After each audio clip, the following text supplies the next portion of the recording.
Kisah nyata. Allah bayar secara tunai. Wajib baca kalau Anda seorang anak manusia. Satu hari saya pergi ke satu rumah panti jompo.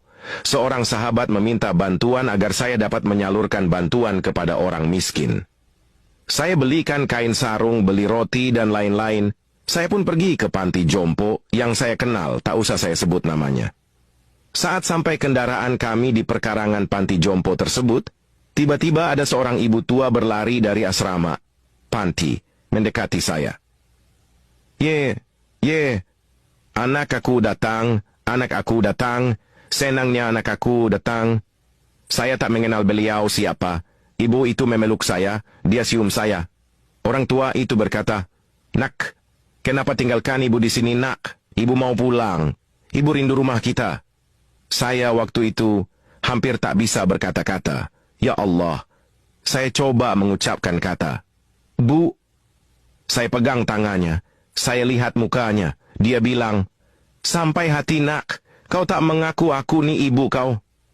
Bisa saya bayangkan bagaimana perasaan beliau begitu rindu pada anaknya. Saya coba berpura-pura seolah-olah saya anaknya. Saya berkata, "Bu, maafkan saya ya." Saya pegang tangannya, saya ajak duduk atas kursi, saya ambil roti dan saya suapkan ke mulutnya. Tak terasa menetes air mata di pipi. Mencoba bayangkan hati seorang ibu yang rindu kepada anaknya bila kita anaknya mengambilkan sepotong roti kita suapkan ke mulutnya. Bagaimana perasaan beliau? Bagaimana perasaan kita? Saya coba usap air matanya yang meleleh di pipi, dia pegang tangan saya. Subhanallah. Saya bisa merasakan bagaimana perasaan beliau yang begitu rindu kepada anaknya. Saat saya hendak pulang, dia pegang kaki saya sambil berkata, "Nak, jangan tinggalkan ibu, nak. Ibu mau balik, ibu mau pulang." Akhirnya saya minta izin dengan pihak pengawas panti di situ.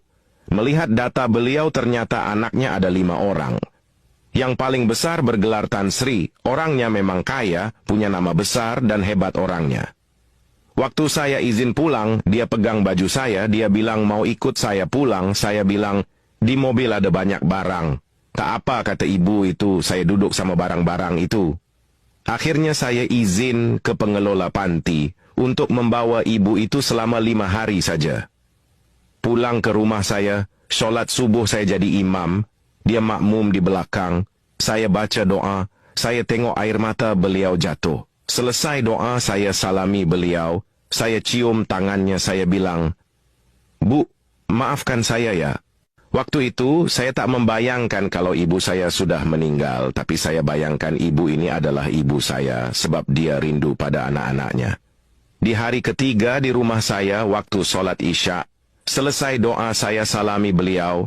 Dia lapisi tangannya dengan kain mukenannya, dia salam. Saya bilang, "Bu, kenapa ibu lapisi tangan ibu? 2 hari lalu ibu salam, ibu tak lapisi tangan ibu dengan saya. Kenapa hari ini ibu lapisi tangan?" Dia bilang, "Ustaz, kau bukan anak saya kan?" Subhanallah.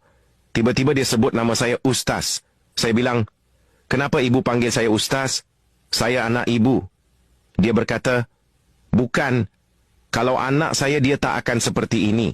Kalau anak saya dia tak akan jadi imam saya. Kalau anak saya dia tak akan suap saya makan." Bayangkan sahabat-sahabat, bagaimana perasaan ibu ini. Spontan saya pegang dia, saya peluk dia, saya menangis. Saya bilang, "Bu, walaupun bukan ibu saya, tapi saya sayang ibu seperti ibu saya." Saya pegang tangan ibu ini. Walaupun bukan ibu saya, tapi saya tahu hatinya sangat rindu dekat dengan anaknya. Waktu itu saya pandang wajahnya, saya bilang, "Bu, walaupun ibu saya telah tiada, tapi ibu boleh ganti menjadi ibu saya. Ibu duduklah di sini." Saat makan, saya suapkan nasi ke mulutnya. Dia muntahkan balik makan dari mulutnya. Saya tanya, "Kenapa, Bu?" Tiba-tiba saya lihat wajahnya pucat. Saya angkat dia, panggil ambulan antar ke rumah sakit. Waktu di rumah sakit, saya ambil kepalanya dan saya rebahkan ibu ini.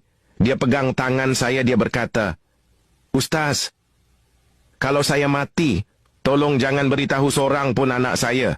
Kalau saya sudah mati, jangan beritahu mereka di mana makam saya. Kalau mereka tahu di mana kubur saya, jangan izinkan dia pegang batu nisan saya. Saya pegang beliau, saya berkata, Bu, jangan ngomong seperti itu, Bu. Istri saya menangis di sebelah, anak saya menangis di sebelah memegang dia. Kami pegang dia. Bu, jangan ngomong seperti itu, Bu. Dia geleng kepala, rupa-rupanya itulah saat penghujung hayatnya. Akhirnya dia pun meninggal di atas pangkuan saya di rumah sakit itu. Dia meninggal dalam pelukan saya doakan Ibu Hajah Khalijah ini ruhnya mudah-mudahan bersama salafus soleh. Sahabat, bila kita masih ada ibu, tolonglah taat pada ibu kita. Jangan durhaka pada ibu kita. Jangan tinggalkan dia di panti jompo. Saat ibu kita sakit, kita jaga dia. Pijat-pijat kepala dan kaki ibu kita. Sahabat-sahabat coba tanya ibu kita. Bagaimana penderitaan ibu saat mengandung saya dulu? Bagaimana sakitnya ibu saat melahirkan saya dulu? Tanya ibu kita, sahabat-sahabat sekalian. Kalau kita tanya, sudah tentu air mata ibu kita akan jatuh. Karena itu sahabat-sahabat, suapkanlah makanan pada ibu kita.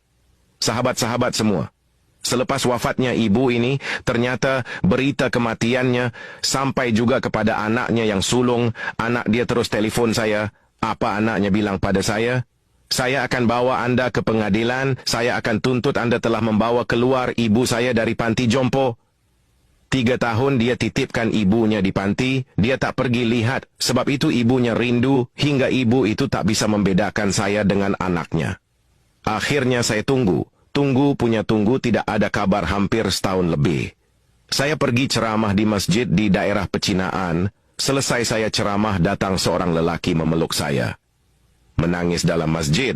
Orang dalam masjid heran. Ada apa ini? Saya tanya pada dia. Pak, ada apa ini? Ada masalah apa? Dia berkata dalam keadaan menangis. Ustaz, tolong kasih tahu di mana makam ibu saya, Ustaz. Tolong kasih tahu di mana kubur ibu saya. Saya bilang, kenapa hari ini baru tanya kubur ibu kamu? Dia bilang, tolonglah Ustaz. Saya mau jumpa ibu saya, Ustaz. Sayalah orang yang bergelar Tan Sri yang mau menuntut Ustaz saat itu. Saya sekarang ini sudah bangkrut, Ustaz. Istri saya mati kecelakaan. Rumah disita bank. Mobil mewah saya semua dah disita bank. Tinggal satu saja motor tua itu. Saya berkata, saya bisa tunjukkan makam ibu kamu. Tapi dengan satu syarat, kamu jangan pegang batu nisan ibu kamu. Sampai di pemakaman, tak sempat saya turun dari mobil, dia turun duluan. Saya lihat di depan mata saya sendiri, dia jatuh tersungkur, tangannya menjadi hitam. Mulutnya tertarik sebelah yang tadi awalnya tangan dan mulutnya baik-baik saja, sambil memanggil-manggil. Ibu, ibu, ibu. Tiba-tiba saya angkat dia tak jauh dari makam ibunya, belum sampai ke kubur ibunya. Dia dah hembuskan nafas terakhir di samping makam ibunya. Allahu Akbar rakhir, mengucap panjang saya. Allah Subhanahu wa Ta'ala tunjukkan kepada saya di kehidupan ini balasan anak yang durhaka pada ibu dan ayahnya. Semoga kisah ini menjadi pelajaran di luar sana. Ambillah iktibar dari kisah di atas. Dan apabila mata ibumu sudah tertutup, maka hilanglah satu keberkatan di sisi Allah, yaitu doa seorang ibu. Sobat, sekarang Anda memiliki 2 pilihan. 1. Membiarkan sedikit pengetahuan ini cuma hanya Anda ditonton di sini, atau 2. Membagikan pengetahuan ini ke semua teman YouTube-mu, ke semua teman kontakmu, insyaallah bermanfaat dan akan menjadi pahala bagimu. Amin. Silahkan di-share. Ya, semoga yang share dan subscribe channel Cerita Productions ini ditambahkan rezekinya oleh Allah Subhanahu wa Ta'ala dan diangkat penyakitnya. Amin. Dipanjangkan umurnya.